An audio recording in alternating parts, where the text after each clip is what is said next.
Қазақстандағы аса құпия жабық қала.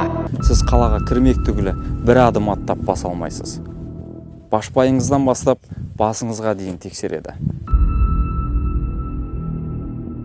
Сіз естіп, көріп білмеген заңдар. Қазақстан Республикасының полициясы, жалпақ тілмен айтқан кезде, Ресей Федерациясының милициясы да екеуі қаз-қатар жұмысын атқарады. Қазақ болуға бекінген балалар.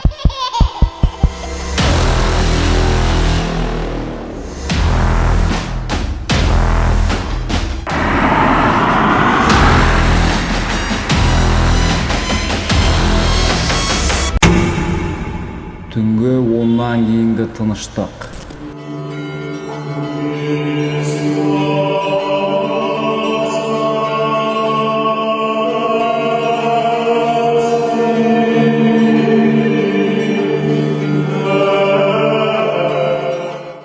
Қатты қақпа, Байқоңыр.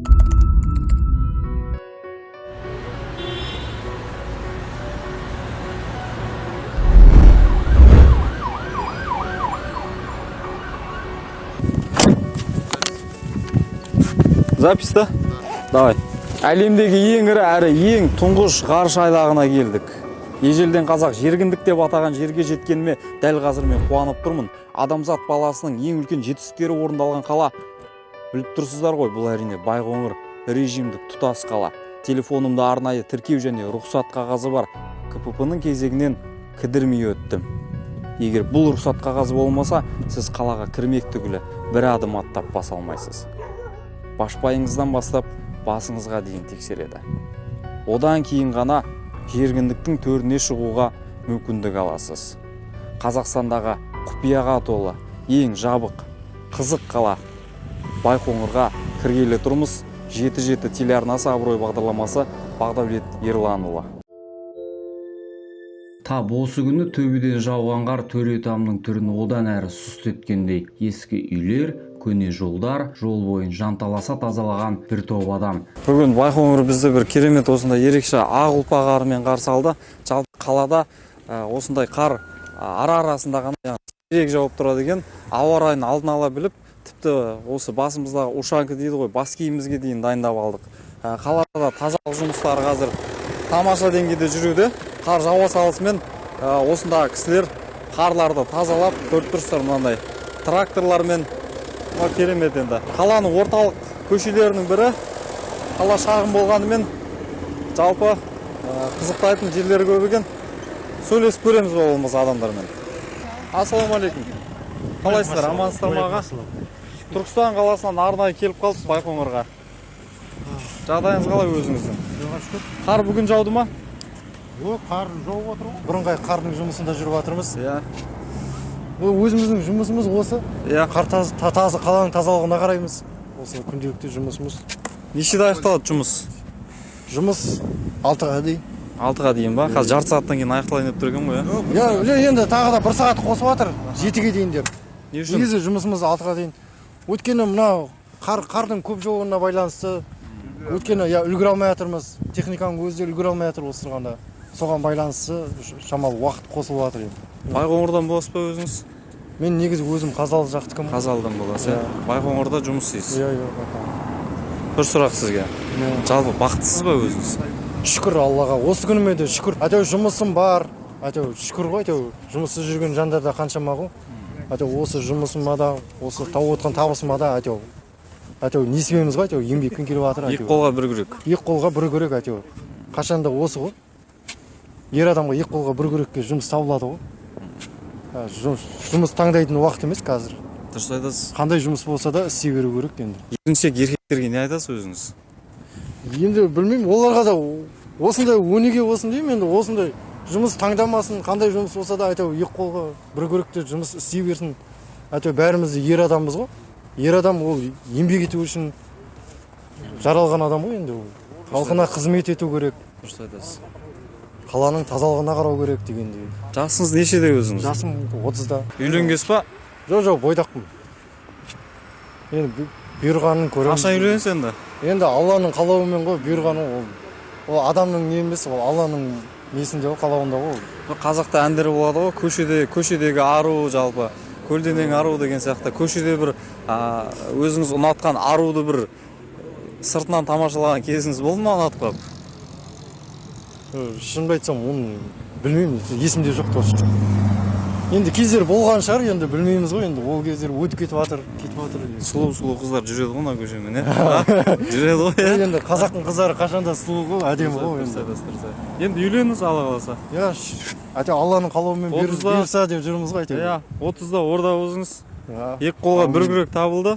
Енді рахмет. тек қана енді жар табу қолыңызға құсыңызды қондырсаңыз болды. Аумин. Қолда күрек бар, тек құс қалды ғой. Аман болыңыз. Құдай қаласа деп отырмыз ғой енді. Рахмет сізге, рахмет. Еңбектеріңіз жана берсін. Аумин. Айтқаныңыз келсін. Жақсы сау. Байқоңырға бас сұққан кез келген бейбақ бірден ақ екі байрақты көзі шалады. Көше бойындағы әрбір жарық шамға ілініп, қатар тұрған Қазақстан мен Ресей туы. Бұл теңдік пен татулықтың негізі іспеттес.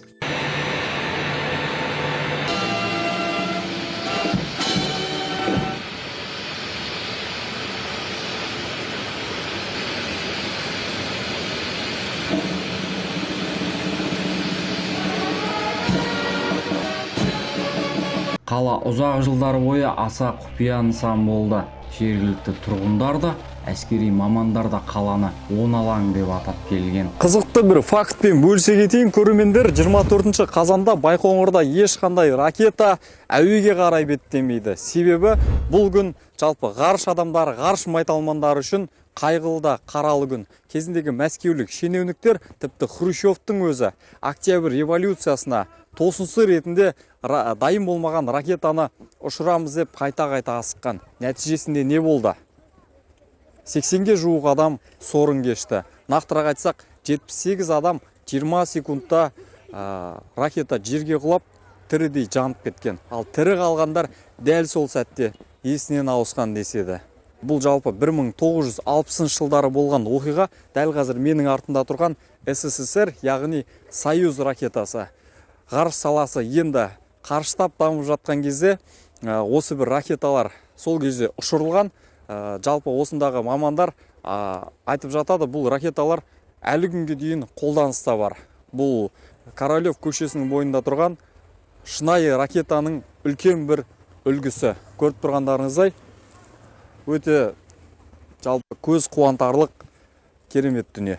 Орталықта қатаң тәртіп орнаған, орыс пен қазақ полициясы қатар жұмыс істейді. Салдарынан заң бұзушылықты аз. Ергесі 50-ші жылдары қаланған қара дуалдардың арасымен жүрсең де өзіңді қауіпсіз сезінесің. Артымда тұрған алып кісі Ресей Федерациясының тәртіп сақшысы. Жалпы бұл адамдар мына бізде оңтүстікте мәке, сәке, бәке ондай түсінбейді. Құрметті көрермендер. Себебі бұл кісілер өз жұмысына нағыз мамандығына берілген жандар.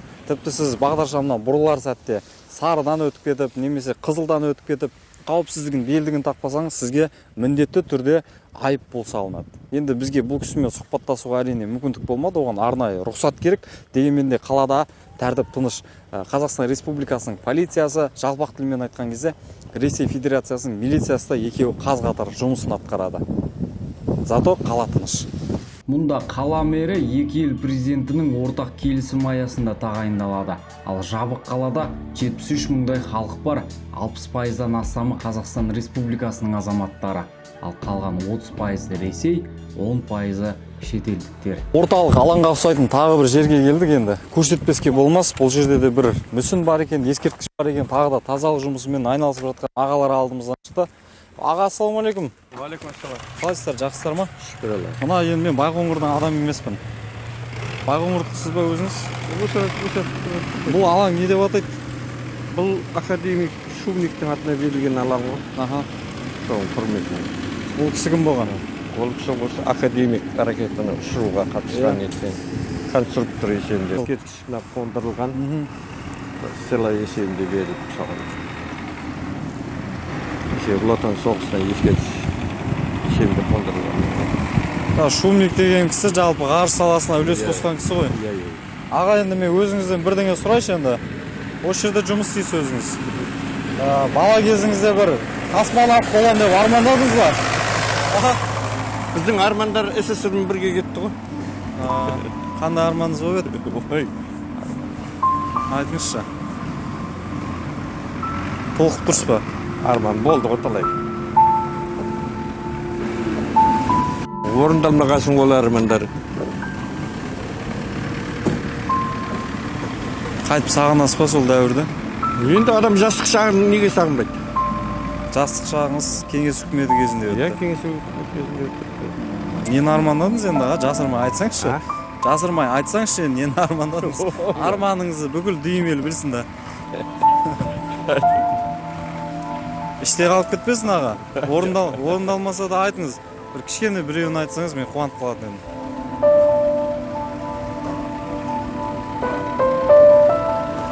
Арман неше түрлі армандар болды ғой. Өзімді отырдым. Болмады. Не себебі бар? Союз тарап кетті ма? Жоқ, біздің бетімізде союз бар ғой. Әртүрлі жағдай болады ғой адамда.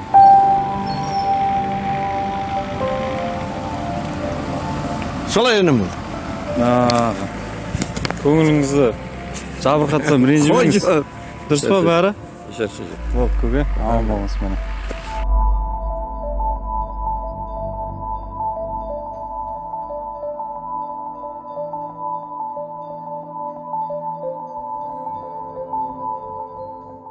Байқоңыр қаласының орталық алаңына келдік. Мінекей көріп тұрғандарыңыздай дәл қазір менің артымда тамаша тарихтан алынған суреттер, яғни әлемдегі ең тұңғыш ғарышкер Юрий Гагариннің суреті, сондай-ақ мынау кеңес үкіметі кезіндегі қас кірпігі ең керемет президент, қалай айтсам болады, жалпы әлем саясатында ойып тұрып орын алатын, кез келген дипломатпен сүйісе жөнелетін Брежневтің де суретін байқаған болармыз.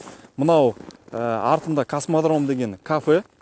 Бұл қазір кафе дүкен, бірақ кезінде осындағы тұрғындардың айтуы бойынша белгілі бір өнер орталығы болған. Мен екінші рет кездестіріп тұрған, алғаш рет Ашсайда көрдім. Бұл Лениннің ескерткіші. Лениннің бүйісін екінші рет осы Байқоңырда кездестіріп тұрмын. Осылай қала көшелерінде қар толық тазаланғанмен, орталық алаң әлі қар күрелмепті. Бұл орталық алаңда жалпы осында Байқоңырға арнайы келетін туристер үшін тамаша ең маңызды орындар салынған екен. Соның бірі Байқоңырға келетін туристер орталық қонақ үйге келіп жатады. Бұл Роскосмос мекемесі. Мұнда нағыз ғарыш мамандар жұмыс істейді. Ғарыш айлағының құжаттары және ұшқыштардың, ғарышкерлердің күн тәртібінің мәселелері қаралады. Жалпы осы міне ар жағымызда тұрған универмаг қазір бірақ жұмыс істемейді екен. Совет үкіметі, кеңес үкіметі кезінде бұл жерде арнайы киім дүкендері болған деседі. Осы жалпы аяқтан су өтіп кетті ғой. Далада жаурап қалатын түріміз бар, себебі қазір минус 4-5 градусты көрсетіп тұр. Ауа температурасы бұл 92% ылғалдылықпен есептесек, минус 15 тіпті 20 градусқа дейін баратын көрінеді. Сондықтан бізге ары қарай сапа жасауымыз керек, ары қарай Байқоңырдың біршама жерін баяндауымыз керек болу үшін, енді ой жылтып алу үшін амал жоқ келіп отырмыз кофеге. Осы жалпы Артем деген жігіт бізге кофе дайындап берді. Артемға алла разы болсын. Көпшілік бұл мекенде құлшылық ететін мешіттің жоқтығын жасырмайды, ал қуантарлығы қазақилық қалпына келіп жатқандай. Оған дәлел біз аяқ басқан қоңырау қазақша күймен ұратын білім ұясы.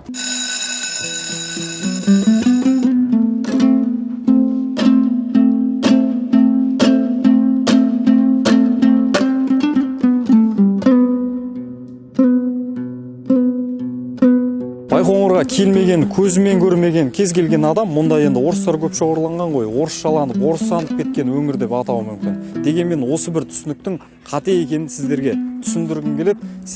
Рас енді, әрине, мұнда құлшылық ететін мешіт орындары жоқ. Дегенмен қоңырау қазақша соғылатын, қазақша бағытта тәлім тәрбие беретін, тіпті мынау ғалымдарды даярлайтын, әзірлейтін қазақша мектеп бар екен. Байқоңырдағы қазақ мектебіне қазір кіріп көреміз. Осындағы жалпы басшылармен, білім бөлімінің мамандарымен дәл қазір тілдесеміз. Мынау енді бізді таң қалдырайын деп тұр. Жалпы Байқоңырда қазақша білім қалай берілмек? Мектепке келіп едік аға. Ол кісімен амандаспай қойыңыз, ол кісі оператор. Біз мектепке кірейін деп жатырмық, рұқсат болса. Рұқсат ол негізі іштен болу керек сіздерге. Маған ешкім ештеңе айтқан жоқ, сіздер кіреді деп. Кірейік онда аға. Оны сұраймыз қазір, білеміз ауыздан. Рахмет. Айыпқа бермейсіздер. Жақсы, рахмет. Арнайы күзет маманы дәл қазір менің жанымда. Бұл жалпы мектеп лицей өте қатты дамыған соншалықты қазір ағамыз мені осында тексеріп кіргізбекші. Әрине тексерген дұрыс қой енді. Өйткені бұл жерде балалар оқиды. Көріңіз аға. Ештеңе жоқ. Дұрыс па? Дұрыс, бәрі ол жақсы. Жақсы ма? Кіруге рұқсат па енді? Енді әуелі ішке барайық. Болды, Бізде де бар. жүріңіз аға. Қарайды.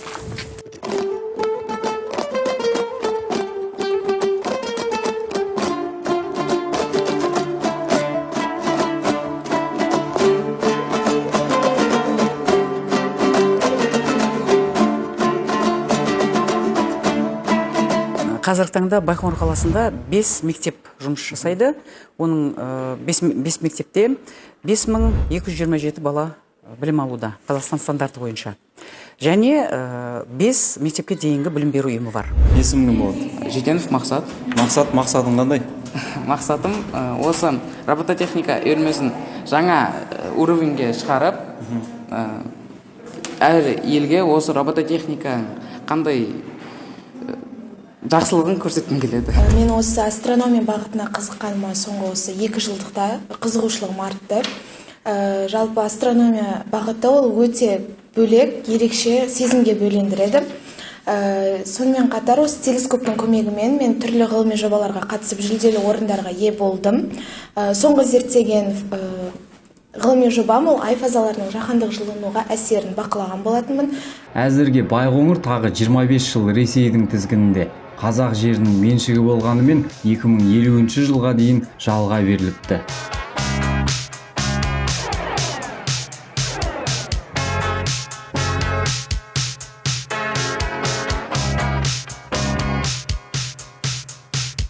Байқоңырдағы іс-сапарымызды аман есен аяқтадық. Ендігі Қызылордаға қарай жол тартамыз. Төретамның төрінен орын берген ағайынға алғысымыз шексіз. Ғарыш айлағы, ғарыш астанасы Байқоңыр дами берсін.